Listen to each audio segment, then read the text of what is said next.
Bienvenue dans le Flash Info sur RTI 1. Bonsoir à tous. Le 27e congrès de l'Union postale universelle UPU va se tenir à Abidjan. C'est le deuxième pays africain à abriter le congrès, 86 années après l'Égypte. Cet événement international va rassembler en Côte d'Ivoire plus de 3000 participants du 10 au 28 août 2020. Le vice-président ivoirien Daniel Cablon-Duncan a installé les membres des organes en charge des préparatifs de la rencontre. L'axe Bondoukou-Soko, frontière du Ghana, va être bitumé. Les travaux vont coûter 19 866 millions de francs CFA pour 11 km de route. Et cela grâce à un appui financier de la Banque africaine de développement BAD et autres projets d'envergure annoncés pour le district d'Abidjan. Le 4e pont, les 3 échangeurs du boulevard Mitterrand pour un montant global de 504 milliards de nos francs, cofinancés par la BAD et d'autres partenaires au développement. Ces projets ont tous été présentés à l'initiative de l'AGEROUTE. À Gbeleban, dans la région du Kabadougou, département d'Odiéné, le poste de frontière police a été inauguré par le ministre de l'Intérieur et de la Sécurité. Ce poste de police frontière a pour objectif de renforcer la sécurité à la frontière avec la Guinée. Il a été construit par l'Organisation internationale pour la migration et financé par l'Union européenne. Le reportage de Abou Sanogo. Le poste de police frontière de Gbeleban dans le Kabadougou, inauguré par le ministre de l'Intérieur et de la Sécurité Sidiki Diakité. Il vient renforcer la sécurité à la frontière avec la Guinée. Il vise à relever les défis de sécurité, notamment liés à des menaces et des crimes transnationaux.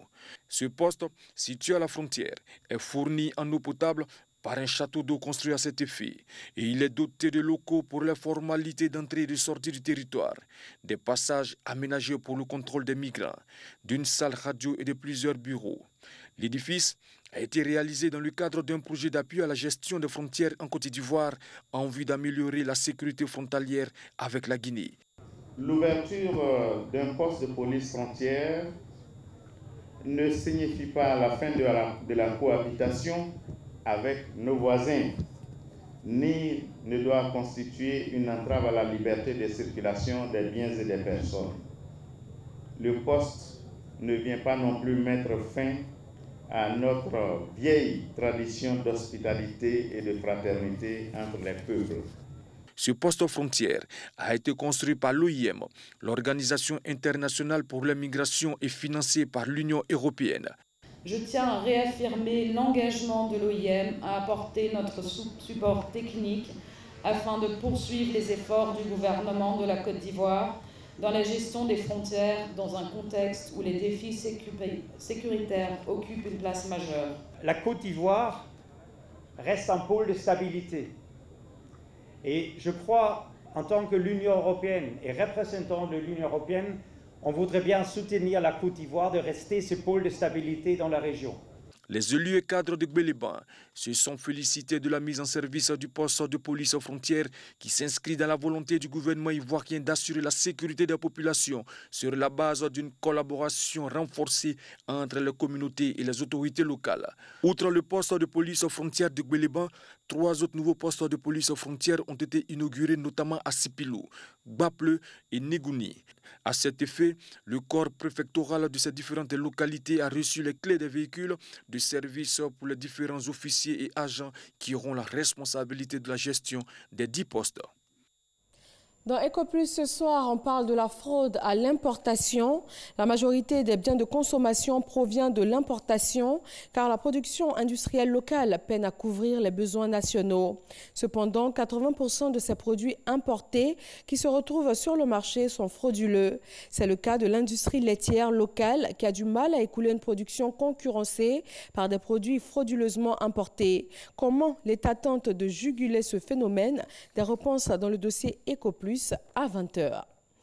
En Algérie, plusieurs milliers de personnes ont défilé aujourd'hui, comme chaque mardi depuis un mois. Cette fois, en plus des étudiants, des médecins, des infirmiers et des dentistes sont également descendus dans les rues.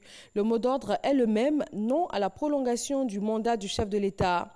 Abdelaziz Bouteflika a cependant confirmé dans une lettre publiée hier lundi qu'il resterait en poste jusqu'à la fin de la transition après l'organisation des élections. Protestation également au Soudan, la mobilisation continue contre le président Omar el-Béchir. Le mouvement de colère est parti d'une hausse du prix du pain et la contestation se retourne contre le régime en place. Le mois dernier, le chef de l'État a déclaré l'état d'urgence, rendant les manifestations illégales. Mais les Soudanais continuent de descendre dans les rues. Ils étaient dans des centaines ce mardi pour demander la démission du président Omar el-Béchir. La répression est sévère. Selon l'ONG Human Rights Watch, il y aurait au moins 50 morts depuis le début du mouvement. Le pape François a refusé la démission du cardinal Philippe Barbarin. Il évoque la présomption d'innocence. Le cardinal a été condamné par le tribunal correctionnel de Lyon à 6 mois de prison avec sursis. Il n'avait pas dénoncé à la justice des agressions pédophiles imputées par des scouts au père Bernard Prénat dans les années 1980-1990 et dont il avait été informé par une victime en 2014. Merci à tous d'avoir suivi ce Flash Info. Tout de suite, l'info régionale et le journal à 20h sur RTI 1. À tout à l'heure.